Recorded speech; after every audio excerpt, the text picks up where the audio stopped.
Undercover Carson, secret agent.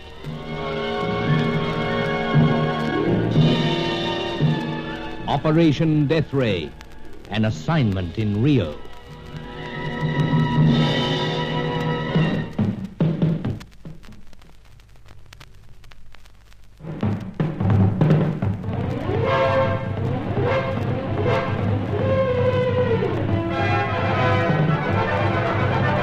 All-knowing Charco had only to track down the mysterious Cossack, and it seemed he had the full secret on the Deathray. Meanwhile, Sir Giles Davenport and I, with indispensable assistance from his servant Angelo, were following up every possible avenue. Hetty Fitzhenry, the American bird painter, was all eager to spill the beans about my former school chum, Roger Deauville, and we had forestalled his attempt to get her out of the country. It was early morning in Sir Giles' Copacabana apartment when Hetty sat up, ready to tell everything. But Deauville had been lurking on the boulevard outside.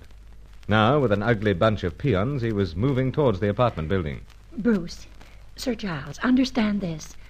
Roger Deauville is liable to try anything to stop me blabbing about his private affairs. Realize that, Hetty. But the fellow wouldn't dare walk into this building. He wouldn't dare. Excellency, before the entrance, they halt to confer. Just let them try barging their way into this apartment.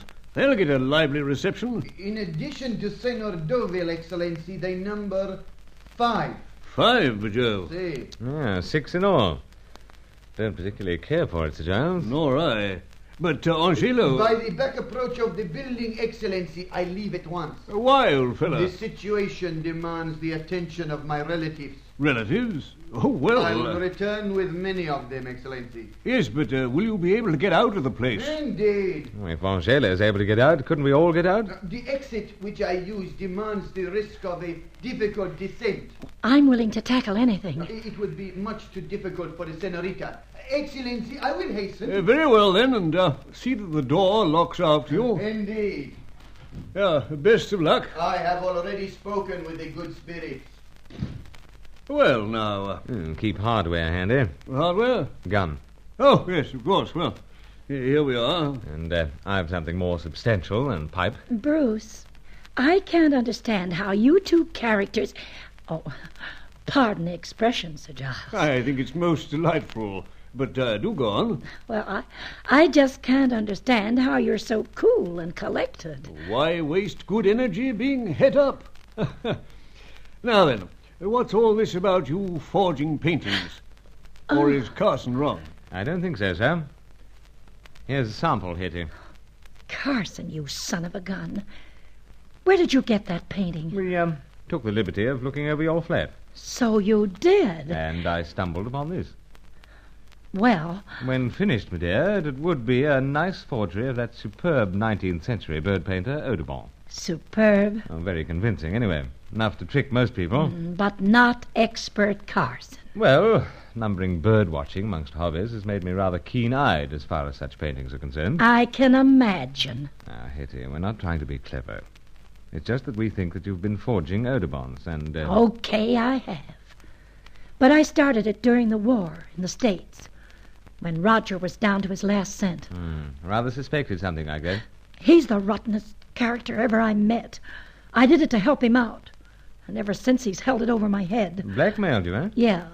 Blackmailed you into acting as his accomplice in certain, underground activities here. Yes, again. Miss Fitzhenry, let me make something very clear to you. The fact that we know this will never mean any trouble and discomfort for you. Oh, well, I guess I've had all the trouble and discomfort I want. Being forced to snoop on Bruce and snoop on other people. But why did you allow yourself to be ordered around to such an extent? I guess I still had a spark of affection for the guy. Fitzhenry's never amounted to much, but they have got a crazy streak. And, of course, Hetty, something's driven you to, our arms, let us say. Something certainly has. Oh. Hetty. Oh, it's the way he's been carrying on with that Sally Bruin. Ah, so that's it. But Hetty... The old trouble, Bruce. Oh, just sit back. Thanks. And don't try to force the story. I guess I can't. It's just that when I think of what he's done to her and to Bruce, I get... get so fighting mad I can't do anything about it. Hetty. Out to it again. White as a sheet once more. Better give her another dose of those pills. Now, meanwhile, Sir Giles, what about Deauville and his retinue? I'll go to the balcony, Carson. Well, sir, if they're going to force this issue here, one thing's certain. We won't be able to move Hetty.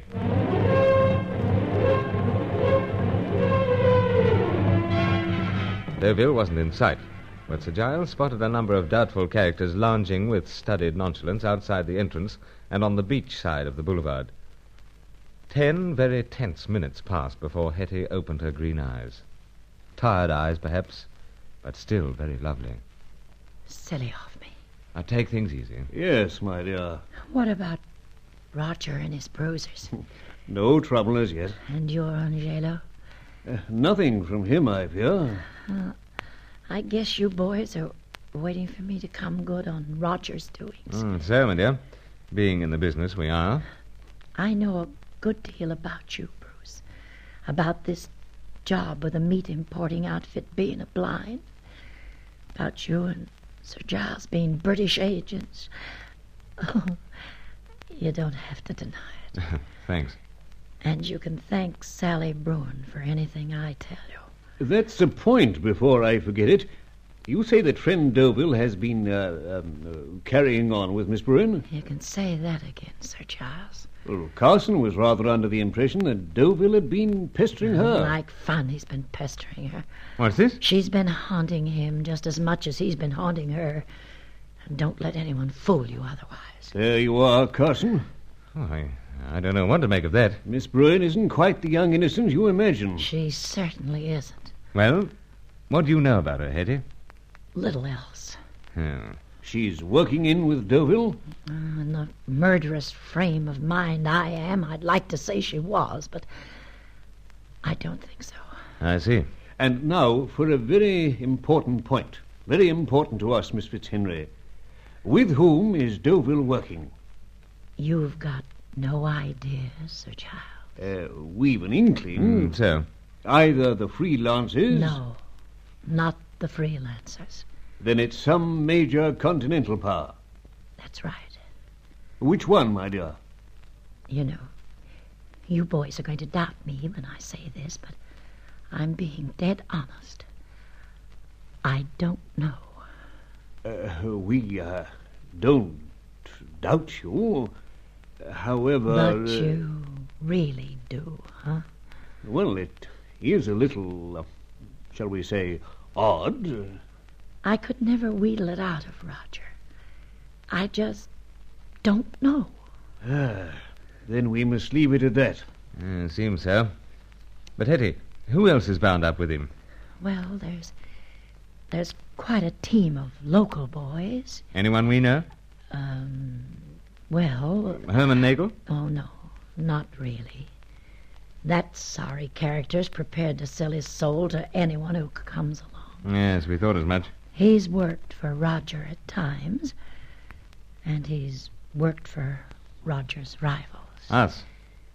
And others. Others, such as Fakerelli? No, I don't know about her. Then, Helena Jansen?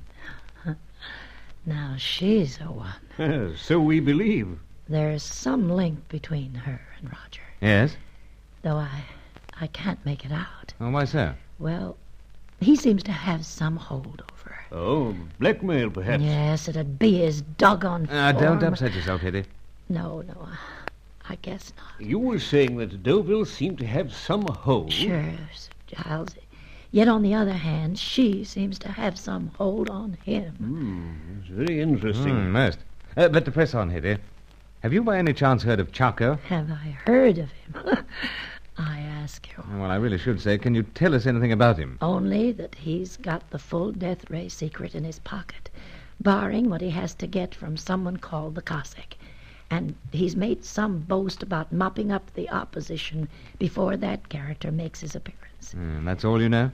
Bruce, I assure you, Roger knows nothing more than you. And what about the Cossack? He was one of the European scientists that came to this part of the world and scattered. Yes. And he's due to turn up in Rio at the time of... Bruce. Carson, that sounds like Doble and his gang. Sir, it seems they're fighting amongst themselves. Oh, could it be that Angelo has arrived with his relative? Of course, eh? Angelo. Now, I think perhaps we should peer through the servants' door at least to make certain they aren't wanting in numbers. Right, Sir Giles, but before we go... Hurry, man. This sounds rather lively, to say the least of it. Hetty was telling us something about the Cossack. Oh, yes? Due to turn up in Rio at the time of the... Carnival, Bruce. Carnival? The Lenten Festival. Oh, yes, of course. Well, there's quite a carnival in the corridor. Come on, let's take a peep at it. So, sir. And you keep well in the back of the room, Hetty. As Sir Giles says, quite a carnival.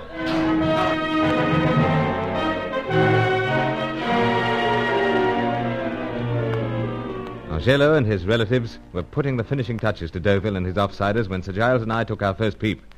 We went outside to find that only Deauville remained of the opposition, and he was dishevelled and surly, as Angelo made certain he couldn't escape. Sir Giles chiefly explained to the neighbouring tenants that there was nothing amiss, just a friendly warm-up for the carnival. Angelo dismissed his relatives and accompanied us back into the apartment. By Jove, Angelo, old fellow. Quite a murderous-looking bunch of fellows. I dare say friend Deauville agrees. Was something wrong, school chum? Not talking? Apparently not. Well, we're going to insist. I rather agree, Carson. Yes, we've been hearing quite a deal about your clandestine activities. We have. For instance, we'd like to know for precisely what continental power you're working. Indeed. And furthermore, Deauville, how you come to know that the mysterious Cossack will be coming to Rio for the carnival. Now, old chap, you were never tongue-tied at the old alma mater. Speak up. I'm sorry, but he won't be speaking now. Hetty. Senor, Excellency. Yes, Angelo. The young lady has a gun. Quite menacing, my dear. It's meant to be. But why this sudden change of heart? Never mind. But Roger won't be answering those questions. I'm afraid I've suffered a change of my very weak heart.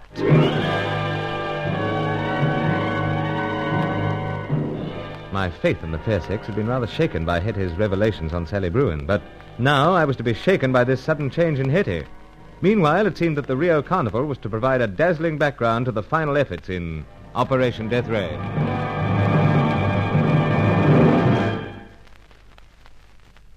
Join Lost in Brazil tomorrow for the next episode of Undercover Carson. Also visit our channel rumble.com/c/Lost in Brazil for more episodes like this, and visit rumble.com/c/GAR for more radio programs like this.